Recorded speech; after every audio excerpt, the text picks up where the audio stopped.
आज देश में जो सिटकुल हैं या जो कॉमर्शियल इंडस्ट्रियल जगह हैं वहाँ पर स्टार्टअप इंडिया की बात की जा रही है, मेकअप इंडिया की बात की जा रही है, वोकल फॉर लोकल की बात की जा रही है, स्किल इंडिया की बात की जा रही है। हम इंफ्रास्ट्रक्चर बनाकर युवाओं को दे रहे हैं ताकि युवा अपनी कंपनी तैयार कर सके, नया रोजगार खड़ा कर सके। यहाँ उत्तराखंड में 18 एकड़ ज़मीन जिसका बाजार भाव 60,000 रुपये स्क्वायर मीटर के आसपास है, 50-60 हज़ार रुपये स्क्वायर मीटर है, उसको कुछ भूमाफियाओं को सरकार द्वारा 13,401 रुपये स्क्वायर मीटर में दे दिया जाता है। सिंगल बीड 2 बार कैंसिल करा के तीसरी बार में अलॉट कर दिया जाता है। 90 साल से ज़्यादा की लीज दे दी जाती है। आप उसी के सामने रोड पार जाएंगे तो जहां रेजिडेंशियल एरिया है वहाँ 60,000 50,000 का रेट ओमेक्स वगैरह में चल रहा है और उसके दूसरी तरफ वो ज़मीन है।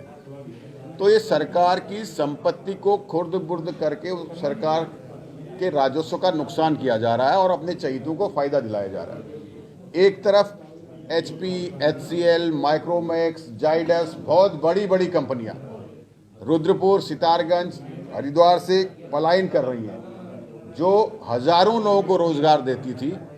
सरकार का ध्यान कहीं नहीं है कि वो कंपनियां क्यों भाग रही हैं, जो युवा बेरोजगार हो रहे हैं उनका क्या होगा, उनको कैसे रोका जाए, आगे क्या किया जाए। डबल इंजन की सरकार जो नारा देती थी कि हम डबल इंजन हैं, दिल्ली भी हम हैं, उत्तराखंड भी हम हैं, तो काम करेंगे, तो डबल इंजन की सरकार कांग्रेस के जमाने में लगाए गए सिटकुल की बड़ी बड़ी फैक्ट्रियों को, नामी फैक्ट्रियों को नहीं रोक पा रही है और ना संज्ञान ले रही है। युवा सड़कों पर हैं, धरने पर हैं, फैक्ट्रियां यहाँ से जाती जा रही हैं। हाँ, ध्यान है तो सिटकुल के अंदर बेशकीमती जमीन उसको बेचने में विशेष ध्यान दिया गया है।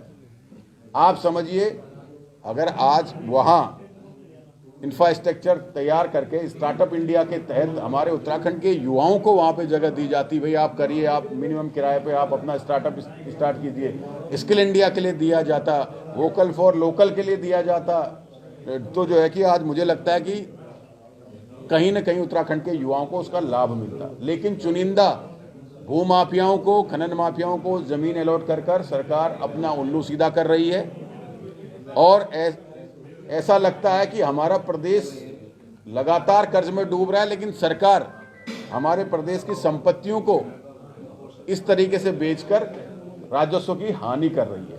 रुद्रपुर की जिस जमीन को लेकर आप ये आरोप लगा रहे हैं, इसके लिए आप किसको जिम्मेवार मानते हैं स्पष्ट रूप से? सरकार को, उद्योग मंत्री को या किसी अधिकारी को? सरकार, उद्योग मंत्री, अधिकारी सब मिले हुए हैं। अब आप बताइए कि सिटकुल के अंदर जिस जगह का युवाओं को लेके, भविष्य को लेके कुछ पहल होनी चाहिए थी, उस जगह को भूमाफियाओं को दे दिया गया। आगे आपकी रणनीति क्या रहेगी? देखिए, विधानसभा में हम इस सवाल को पूछेंगे, भाई आपने बिना बाजार रेट तय किए कैसे इस रेट पे जमीन दे दी और राजस्व का जो हानि है उसका जिम्मेदार कौन है, कैसे टेंडर कैंसिल करके सिंगल बिड में दे दिया, ये सारी बातें विधानसभा